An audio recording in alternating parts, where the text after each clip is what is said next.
Today we're going to be talking about wrapping your favorite command line interface in Neovim. And we're going to do this by building essentially plugins in Neovim 0.10.2. Now, what are we talking about here? What do we mean by wrapping your favorite command line tools in plugins? Well, we're talking about having Neovim farm out work to some of the command line tools you may be familiar with, like curl or get or distant, And in this talk, we're going to actually run through 4 examples. We're going to run through getting the temperature for a city you specify and printing that out in Neovim. We're going to talk about showing top, so getting the active list of processes displayed in a floating window in Neovim. Then we're going to get to a pretty fun one, which is we're going to use a headless version of Firefox to render a website and display it in Neovim. And then lastly, we'll get into more of an interactive, how you build a UI in Neovim to interact with a tool called Sapling, a source control management tool like Git. And so we'll run through all 4 of these. But before we dive into these specific examples, we're going to run through and just get everyone on the same page with regards to what is a command line interface. If we quote Wikipedia, my favorite source, it's basically a means to interact with a computer program, typically by inputting lines of text, which apparently they're called command lines. I actually didn't know that was the name. But yeah, you send a program some lines of text, and it does something. Maybe it tells you something back, maybe it doesn't, but this is how you would communicate with programs. And from my perspective, there are really 3 kinds of command line interfaces. The first you're most likely familiar with, which are command-oriented or single action, single purpose. They do one thing with each execution. Each time you run the program, it does one thing, and then it finishes. So you could think of curl in this way, where you want to access a web page, download something from the web. You can think of get this way, when you are retrieving and manipulating parts of Git repositories, and Docker as well, right? If you want to run some commands, run some containers, manage some containers, single command to do this. Now, alongside the command-oriented, you also have stream-oriented, which is doing many things over standard I/O, network I/O, but it's more than one thing. And usually you're sending commands, getting a response, sending the command, getting a response. Usually it's a request-response model. So an example of this would be Rust Analyzer, which is a language server that accepts requests over standard in and responds via JSON over standard out. You have Firefox, which you can actually remote control via a Marionette server, which runs over TCP. And even tools like ripgrep, if you didn't know, actually support streaming results over standard out as JSON, individual JSON lines. They have a JSON line protocol. The last form, which you're also very familiar with if you use Neovim, is interactive. So it's like stream-oriented, where you do many things, but they typically provide their own user interface. And accept keyboard input a little bit more. And so some common ones are things like top, available on pretty much all of your computer systems, bash, ZSH, your shell. It's not listed here. Neovim is a pretty big one here. LazyGit's another tool. All of these are more interactive. And so we're actually going to give examples that run through each of these different kinds, starting with the command-oriented, then we'll jump over actually to interactive, then stream-oriented, and then kind of have a wrap-up concluding example. Now, before I go any further, did you know it's pretty easy to actually run programs in Neovim without any Lua whatsoever? And a couple of these ways are you can actually run programs connected to a pipe. And we do this with the bang command. And you give it doesn't run in a terminal, which has its own nuances, but you essentially give it a command, and it outputs it into a specialized space within Neovim. I'll give you an example here. So we're going to use curl to access a weather site using a specific format of the curl website to get just ANSI character responses. So I'm going to use a specialized terminal. This is Kitty here, just for the examples we have. So in this case, if I do bang, I do curl-s to suppress some of the curl output, I access this weather site with a question mark T, and actually I'll go ahead and put in, let's say, Boston here. You actually get back some weather. Now it's a little bit garbled here, so actually I will jump over. I will actually use this terminal instead to do the same thing. So curl-s with the weather site. I'll do Boston again with a T. And boom, you've got weather, right? So it tells me the next 3 days of weather. And that was pretty easy to do, and it's dropped into Neovim. But did you know that, that's right, you can actually use the same command, you prefix it with a %, and it'll actually place the output in your current buffer. So if I jump over and go back to adding a % in front of my command, it actually puts it into this buffer. You can say I'm in a buffer. I can obviously select it all. I can delete multiple lines here. But yeah, pretty neat. You can actually use this to run a command and put contents in a buffer. So that's just kind of some neat little trivia for you if you weren't familiar.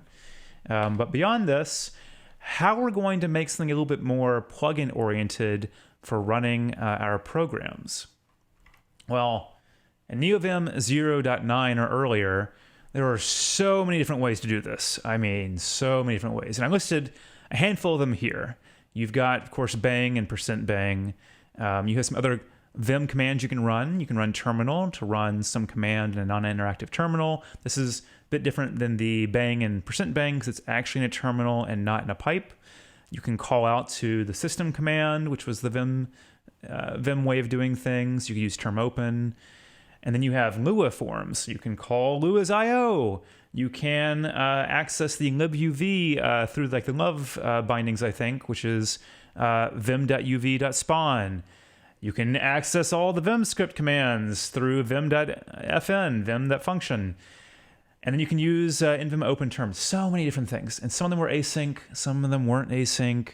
Which ones you need to use? They all had different APIs and interfaces. It was pretty complex. Thankfully, in Neovim 0.10, we had the introduction of vim.system. Hooray! Hooray! This is huge because it does both async and synchronous execution of programs, gives you a nice wrapped up form to get standard out, standard error, feed standard into the programs. This is just so good, and it solves so many of our problems. We'll also demonstrate a little bit of the Vim function term open, just for our top example, which lets you essentially run something in a new terminal and embed it in a window. We're not going to really touch on the Vim API and Vim open term. Very likely you're never going to use this. It really lets you proxy and provide a terminal without running anything, so you can feed in something directly in to be standard out and whatnot. And I've used it for proxying processes like with distant.envim, but really going to focus on the first two. And really, vim.system is going to do the heavy lifting for all of these, which is great because now we can focus on some of those higher level fun examples instead of doing a lot of the plumbing you used to have to do with the older APIs. And so just so you're familiar with how vim.system works, it, like I said, can be run asynchronously or synchronously. The asynchronous version, you essentially will give it as a third argument a function that acts as the onExit. When this process exits, here's an object that contains the exit codes, a signal, standard out, standard error. If you want to run it synchronously, you don't provide this function, and instead you will just at some point call wait. You can give it a timeout. I think it by default is 5 seconds, and it essentially returns the same object you'd have in your callback. And so you can use this to run a program, wait for the results, and do something with them. And that's really how we're going to implement all of our examples, minus the top, is to essentially run a program with vim.system, get some results, and do something with them. Now, it's time for examples. And the first one to do is wrapping curl to provide a temperature plugin. And this is essentially going to use curl to talk to that weather website I demonstrated earlier. And you can actually give it a query parameter, and that's that question mark format, to say, hey, I want JSON. And so we're essentially going to use the system command to call it with curl, say curl, go access this website, give me back JSON. We're going to decode it using the vim.json.decode function, and essentially use it to print out, ideally, what the temperature is in some city, Boston, Austin, any of these cities, right? And so it looks like, if I jump back to our examples, if I run the temperature command and I give it a location, I'll give it Austin this time, you'll see, hey, look, it's currently 84 degrees Fahrenheit in Austin, pretty hot. And that's it. That is what our plugin does. Now, if I kind of run through some of the things we do here, one of the things I always recommend to do when you're building a plugin around some command line tool is to write a health checking feature. And that involves, in our case, we want to make sure that curl exists, that we have the right version, that we can access the temperature website. And to do that, Neovim provides, well, a way to have your plugins provide a health interface. And it works by basically just calling out this vim health start. And then if everything's good, you can do OK. And if something's bad, you do error. And that's it. And it looks like if I do a check health here and I do the temperature, you can see that we actually get a nice report. We found curl. It was a version that was acceptable. And we can access the website. Great. And so what this looks like in terms of programmatically doing this is we could use something like the executable function to see if an executable exists in your path and is executable. From there, we can check if the version is correct. We do this actually by doing a call to curl and do -- version. Obviously, this can be different from each of your command line programs. Typically, they're going to have a -- version or a $V or something. We actually wait. This is a synchronous call. You actually need to do things synchronously in the health checks. They don't support asynchronously calling those health functions. And Vim actually provides semantic version parsing, which is vim.version.parse. It's actually smart enough to check and see if, hey, something like curl is the first word, and then it looks like for the second word for a version string. And we can use that to see if it's like the major version, for example, is what we expect. And lastly, in our case, for this weather example, this temperature example, we call out, we see if curl returns a non-zero exit code, which in this case would mean if you got non-zero, means you probably had some issue accessing curl or getting the information you wanted. So we put those three together and we essentially get what you'll see in our health file here, which is where we do exactly what I was talking about. We see if curl exists, we get the version, and then from the version we check and see if it's available in the right version. And then from there we access the website and see if the website's accessible. Pretty easy stuff.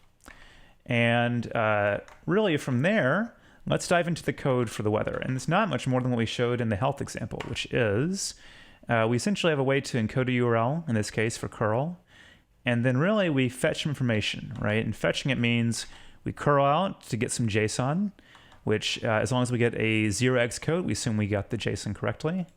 And then we just parse it using this decode JSON function of Neovim, and we have data. In this case, we know the data essentially has a field called current condition, and from there it has a temperature F.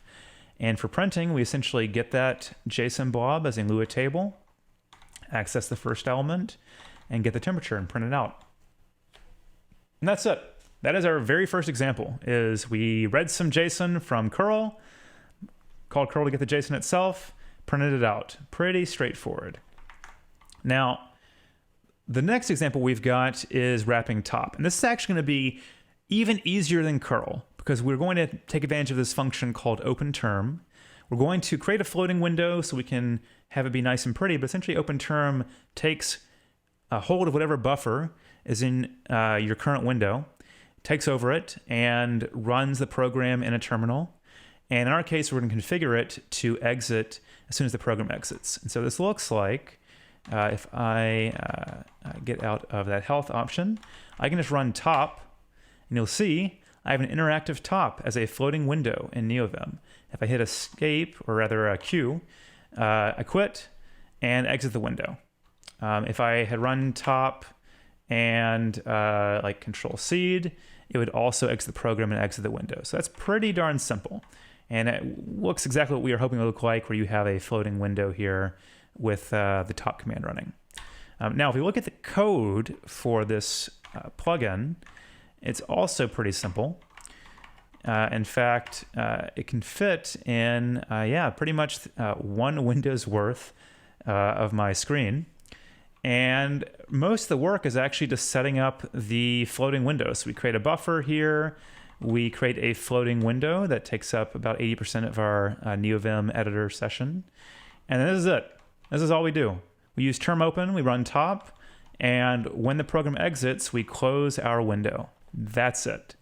Super easy. So if you're something interactive and you want to wrap your interactive command line program like a lazy Git or something, you can literally just run term open, do stuff in it, and when you're done, when the program exits, just close the window. It's that easy. Now, this third example is going to be our most complex, and it's because we have to do a lot of extra work to communicate with the process. So here's what we're going to do. We want to run Firefox. We want to run it headless. We don't have a bunch of Firefox windows popping up all over our computer while we're trying to use it. And we're going to run it with a thing called Marionette enabled. And Marionette, it's a server that Firefox is bundled with. It basically lets you drive Firefox remotely. It's typically used for engineers that want to do testing with their browsers. They want to remote control their browser, different things. There's a standard for WebDriver. I think it started with Selenium. Like a standard got created, which a lot of browsers have implemented, that basically lets you talk to these browsers over TCP and support certain commands you can run, like navigating to a website, taking a screenshot, that kind of stuff. And so that's exactly what we're going to do. Is we're going to run a headless Firefox, start this Marionette server, connect to it over TCP, tell it to go to a certain web page, tell it to take a screenshot, download the screenshot, save it to a file, and then use a plugin called image.envim to display that screenshot, which will basically look like something like this, where, hey, we load a website, and there it is. It looks like we actually displayed it in Neovim, right? That's what we're going to do. To do this specific example, I'm going to bring over Kitty. Technically, you're seeing images displayed in WesTerm, and I tried to get this to work with WesTerm, but there's some nuances where Kitty just is the one that actually works properly. So we're going to use Kitty. I'm going to use this web view. That's the name of the command I wrote here. And I'm going to go to, we will go to neovim.conf.live. And what this should do, and sometimes it's got quirks that I have to rerun the command, but what it should do is it will navigate to the website and then bring it up. That's what it just did. It brought up the neoconf website, and you can actually scroll through. And we got a great keynote here, and we got fantastic speakers, like so many good speakers in this list. And so that's it. That's all we did. And it was pretty complex to do that in terms of some of the plumbing to talk to Marionette. But otherwise, the process itself is pretty straightforward. Spawn Firefox, connect over TCP to Marionette, talk to Marionette to get some screenshot and navigate to websites and get more screenshots, save the screenshots and load them with image.envim. So if we look at the code, this one, I'm not going to go through everything for this one because it is actually a bit more complex in terms of how you talk to all these processes. But in a nutshell, we have logic that says, hey, I want to spawn Firefox. We check if Firefox exists on our path, and then we can start it. And we start it with certain commands. So we use our vim.system like we normally would. We're running it asynchronous this time, so we're not blocking. We're not waiting for the process to exit. We're running it headless. We're making a new instance, and we're using Marionette. And then from there, we actually have a Marionette connector here. And so this is what actually does the TCP. So we'd use TCP, we connect to Marionette, we start reading to get the data from Marionette. So whenever you send data, you get something back, like a acknowledgement or something else. And you do a little bit of finagling to aggregate the data because it's TCP stream. It's a raw chunk of data. You want to wait till you get proper messages received. And then when we get messages, we basically echo them out, right? So we have an interface to send this data, following Marionette's format for how it wants things over TCP, and then parsing the data back. And at the end, we basically glue these things together, where we start Firefox, we connect our driver to be able to send information, and then if we say we want to display the screen like we did, we essentially tell it to take a screenshot and then display it with our viewer. And the taking a screenshot essentially does what we've already discussed, where it uses our driver to take a screenshot. We get a base 64 bit of data, which we save into a screenshot file, and then we view it using that image.envim plugin, which mostly just comes down to creating that floating window again and adding some key bindings to exit out more easily, and then really just getting the file, the image file, and displaying it. I did a little bit tricky to support scrolling, but remember this is a demo. And that's it, right? If you aren't familiar, by the way, being able to have these commands is pretty easy. Like the web view, the top the temperature, you just create a new user command. And then for each of those, we're essentially doing something like calling some of our API. And this one is a little bit more complex to display something, but otherwise they're pretty straightforward. Now, the last example we have is something called Sapling. If you're not familiar with Sapling, it's basically another source control manager. It actually interfaces with Git. It's based on Meta's work with Mercurial that they then forked, and they since released open source a couple of years ago. And I actually wrote my presentation repository using Sapling. So if I jump over to a new tab here in my terminal, you can see that I've actually got Sapling. And I actually have Sapling set up with a couple of dummy commits here. And so what we're going to do with this one is I want to have a buffer that acts as a UI for Sapling. And this buffer will essentially communicate, and it'll run a one-off Sapling commands, one of which is the smart log, which I just did here. This is technically the smart log. You can type out the whole thing as smart log, and it gives you a different format. And we'll use this to provide certain templating. Essentially, it just gives you the list of your commands, like if you did git log. And we'll use goto to actually navigate between the commits. Now, providing a UI for your commands essentially means having a buffer where you take key maps, different key mappings, and do things that maybe react to what people press in the buffer, where their cursor is located in the buffer, display different things in the buffer. And so for our use case, we're going to do something fairly simple. We're going to display that smart log in a buffer. And if I have my cursor over a line with one of these hashes, one of these commit hashes, like the 165, and I hit enter, it'll jump to that hash, right? That's all we're going to have it do. And then it'll just refresh itself. Pretty straightforward.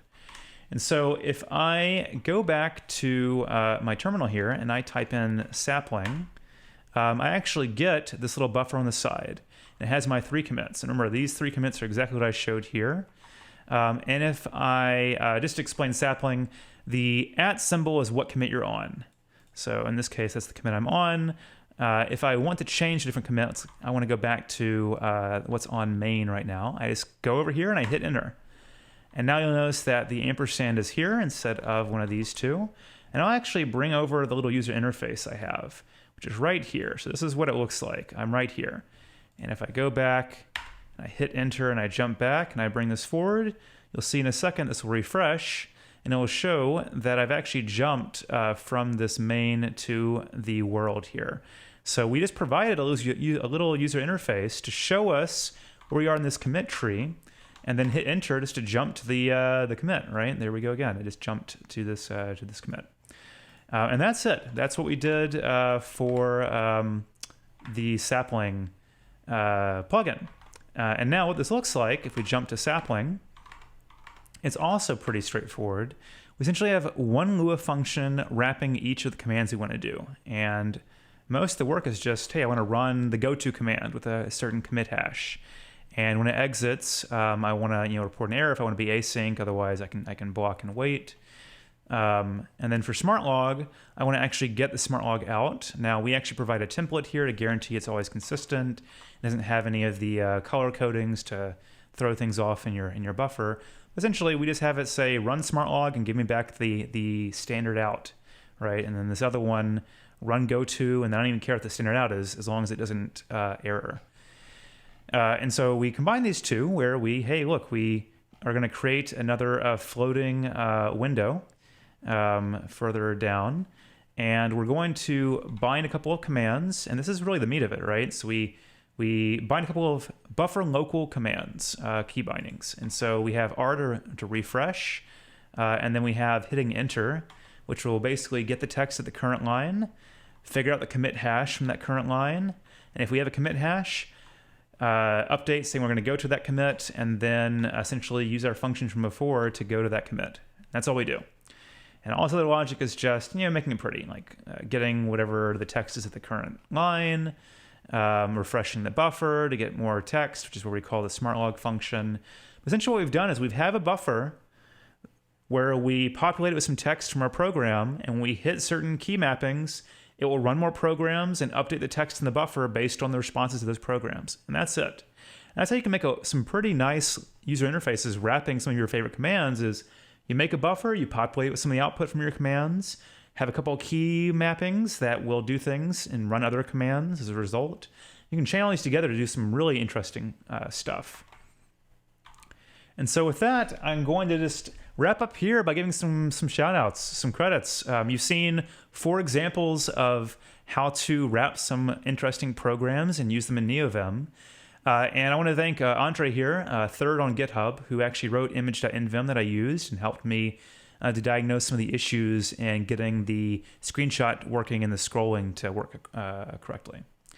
And so if you'd like to reach out to know more, to ask some questions, or just chat about Neovim or some other things, got different content information here. I also put some of these videos on YouTube every couple of years, so you're welcome to check out any of those. But I hope this gets you pretty excited about what you can do in Neovim. And stay tuned if we introduce actual native image support into Neovim itself without needing plugins. We can do even fancier things, like having video feeds come in where you could actually have a video playing and some other neat stuff. But thanks, and enjoy the rest of Neovim Conf 2024.